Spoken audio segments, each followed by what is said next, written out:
From the nation's capital, the Conservative Caucus presents Conservative Roundtable, an in-depth look at today's most important issues.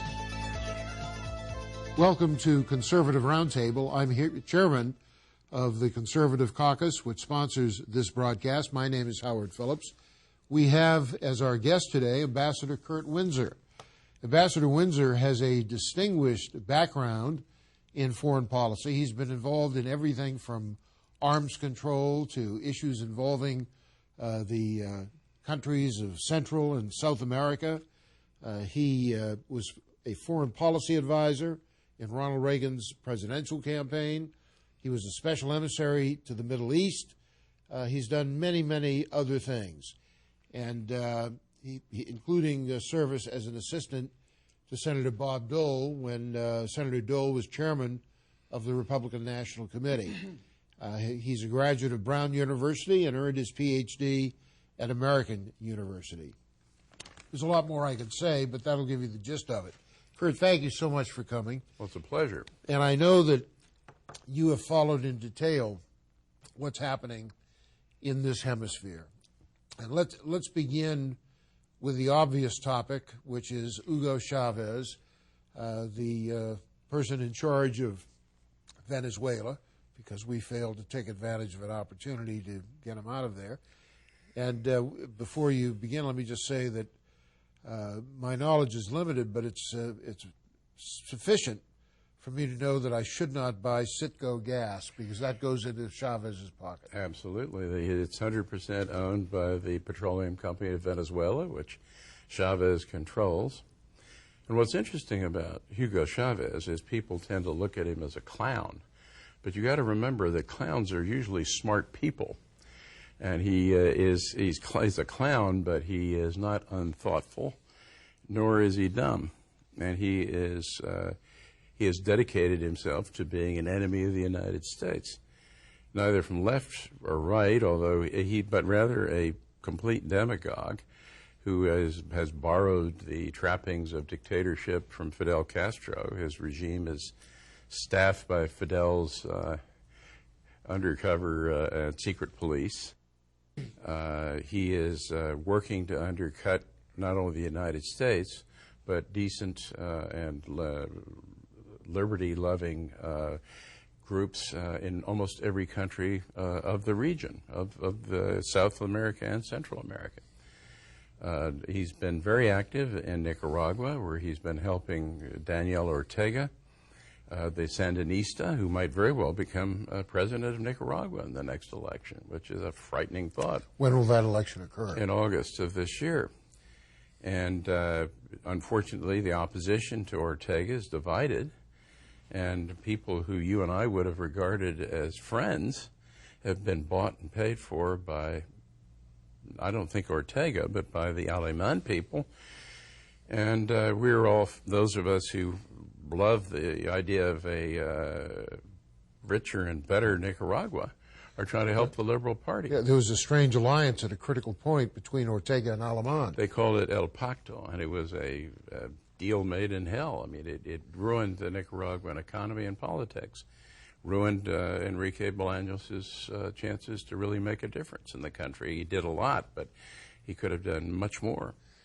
Well, while we're on Nicaragua, how do you view the part played by Mrs. Chamorro after she won an election which was celebrated in the United States? Well, it should have been celebrated, but the United States still bears, I believe, a load of shame because we didn't win Nicaragua. We abandoned Nicaragua in order to have George Shultz's notion of détente with the Soviet Union, which we all know now is garbage.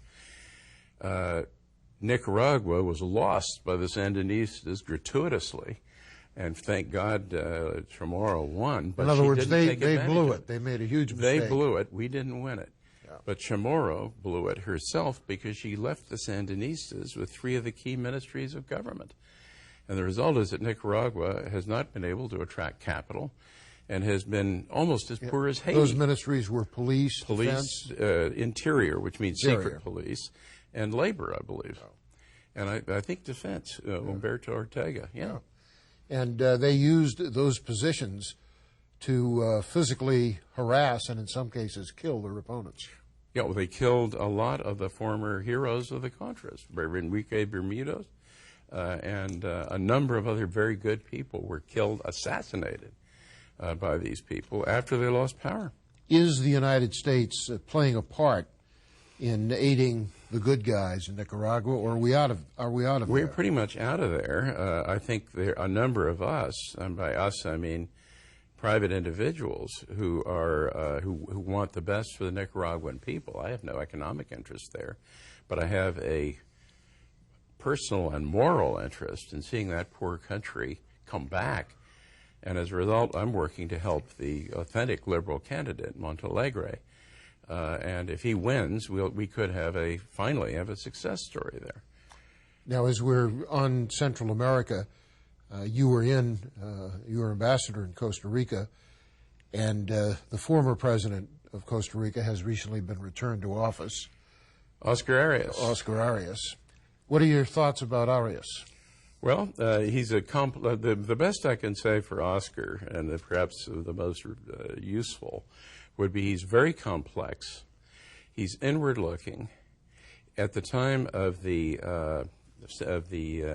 Sandinistas, he came up with an idea that we didn't terribly like. His plan would not have suited what we wanted, but it sort of muddled through, and he got a Nobel Peace Prize.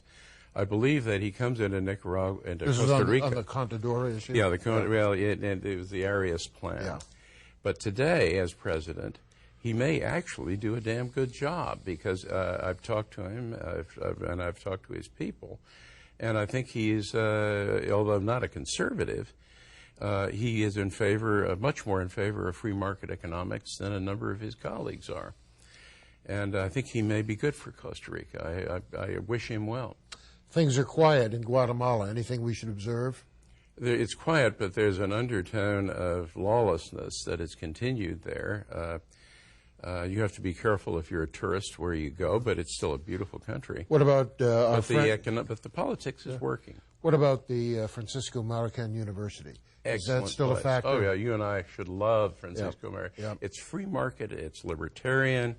There are people go all over Latin America. I mean, it's God's gift to Central America, Central American education. I've been privileged to visit Good for you. it and its president. Beautiful place, too. It is, and he's been a very positive influence.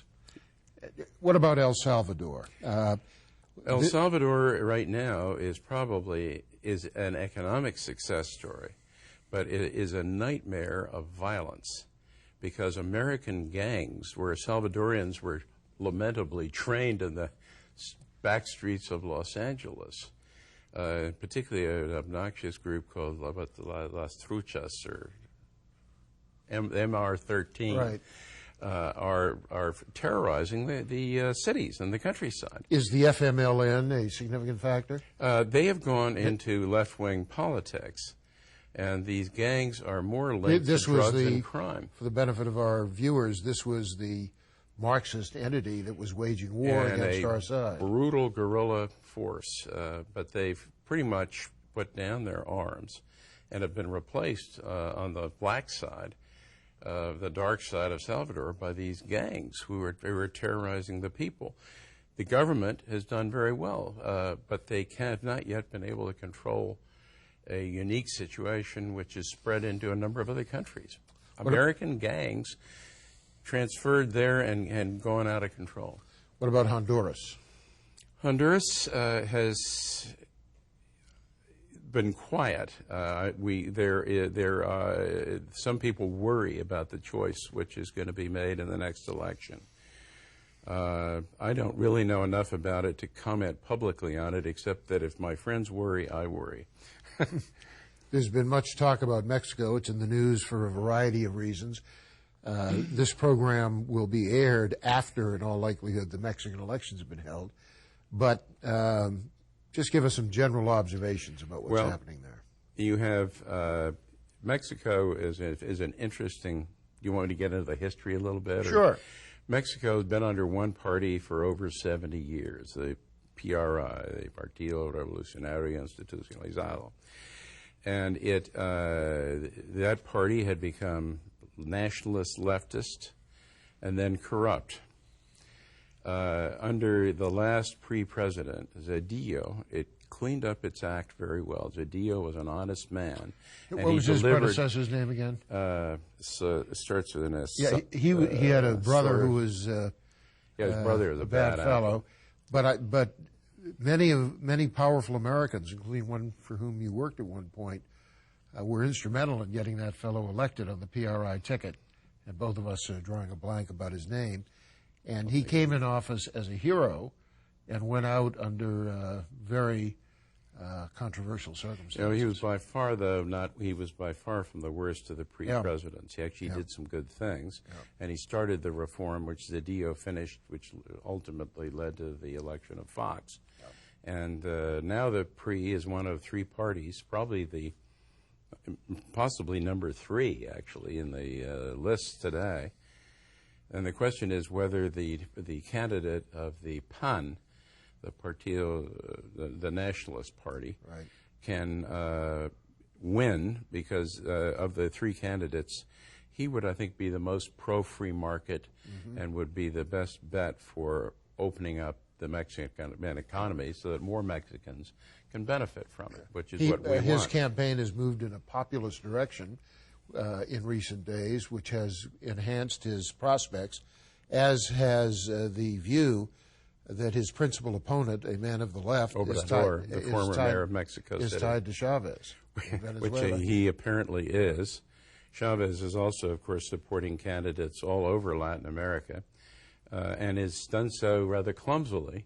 And I think he blew it in Peru, where Mr. Garcia, who was the least bad option. He was not the best of presidents of Peru, but much better than the one backed by Chavez. And be prepared to be surprised. He may even turn out to be good. We have to take a break. Please stay with us.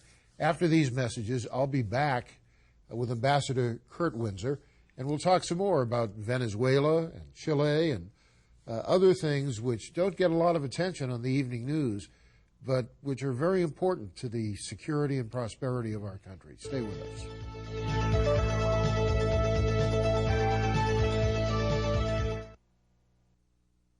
There are many conservative organizations, but the Conservative Caucus is unique in that our standard for evaluating public policy is the Constitution of the United States. Our goal is to advocate policies which conform to what the Constitution stipulates and to oppose those which undermine the Constitution. It's clear that the federal government has only those powers which are provided in the Constitution, which were initially delegated by the states to the federal government, or which were subsequently added by amendment. If we adhered to that principle, your taxes would be lower and your liberties would be more secure. The Conservative Caucus, www.conservativeusa.org or 703-938-9626. Here's how you can become a citizen lobbyist and influence how your representatives vote. Write a letter to your congressmen and senators. Speak out on a call-in talk radio program. Write a letter to the editor of your local newspaper and call the Conservative Caucus for more information at 703-938-9626.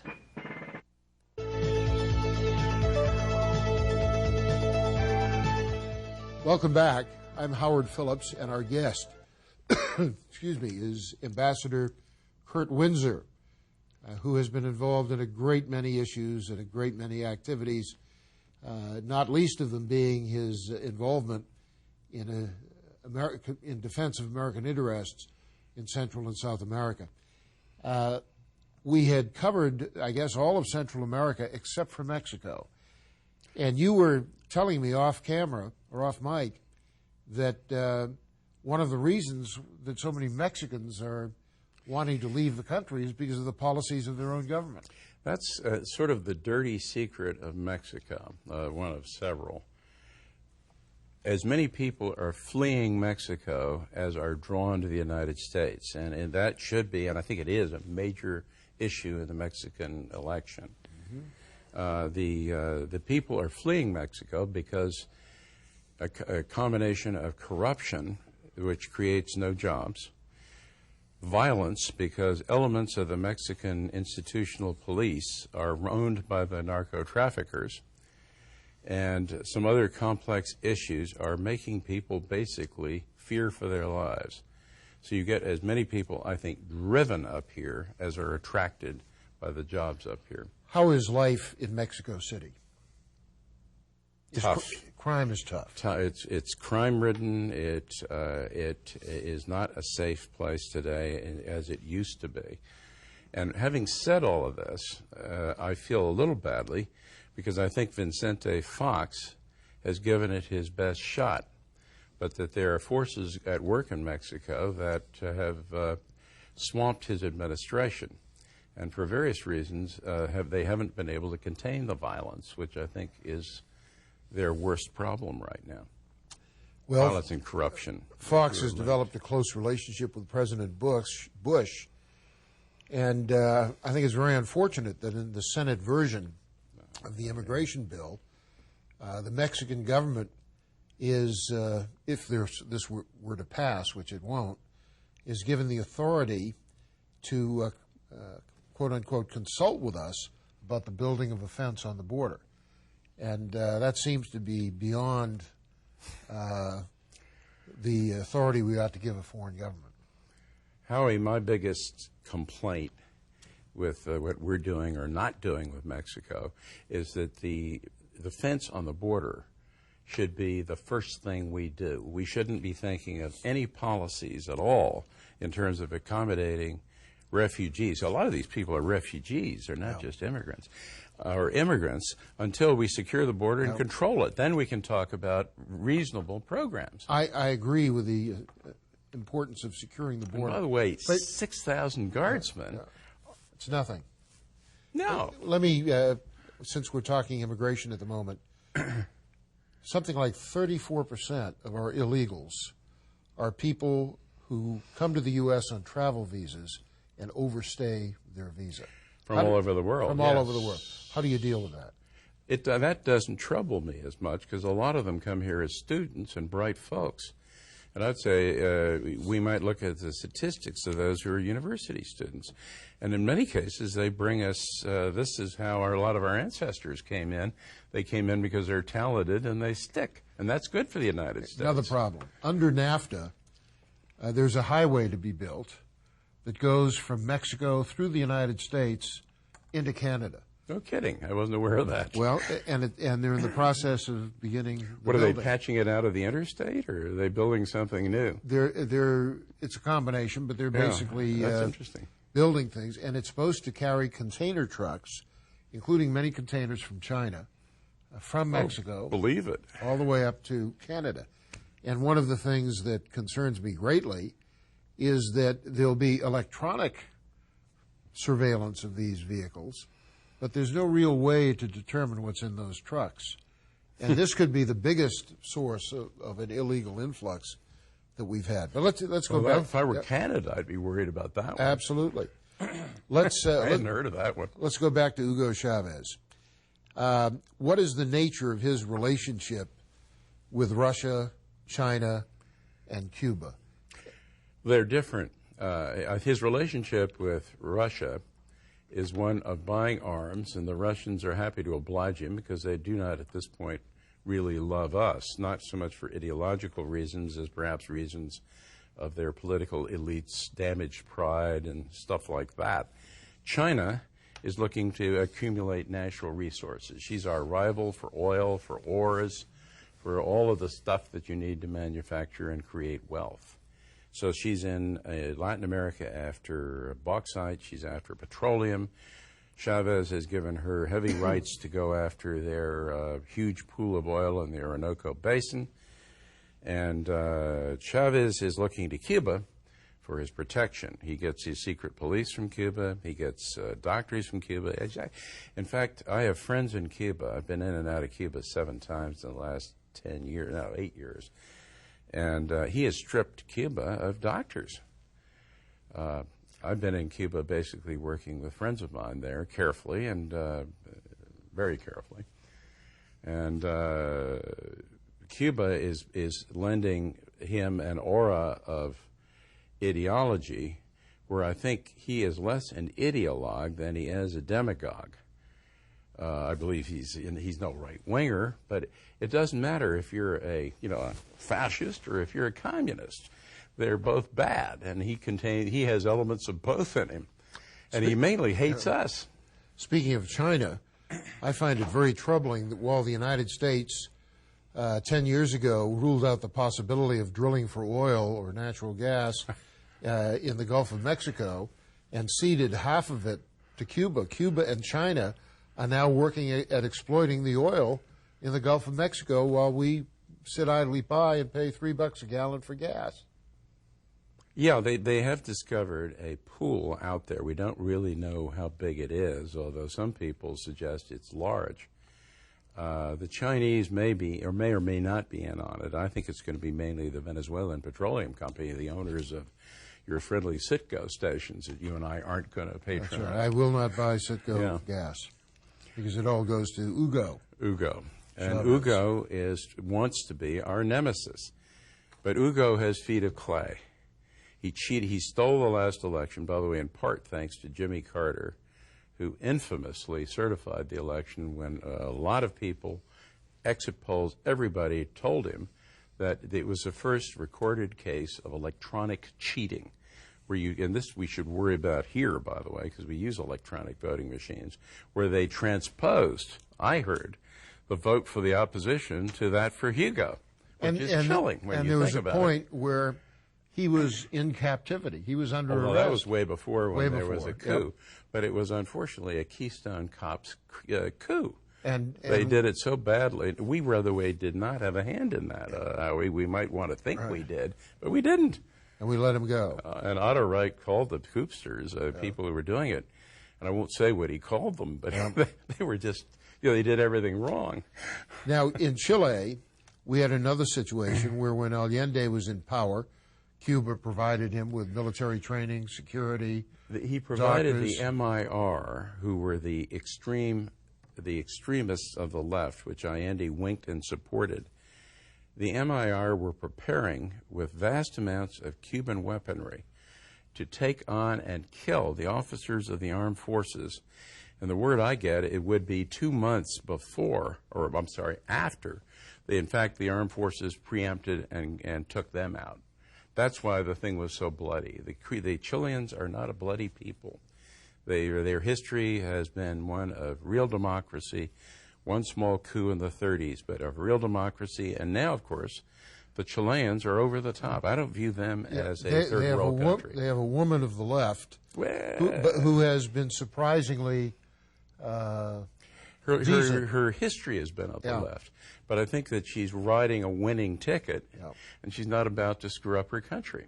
Well, I've been to Chile. I've been very impressed with the people in that country. It's a great country. It is, and it's the exemplar. I've often said in Latin America, and they could teach us something. That if I were exiled from the United States, my first choice might be Chile. They privatized Social Security, Howie. I mean, they lead us in some areas. The Chicago boys went down there and helped them. Oh, they did. We have to take a break. We'll be back for a couple of minutes with Ambassador Winsor. Please stay with us and heed the following messages.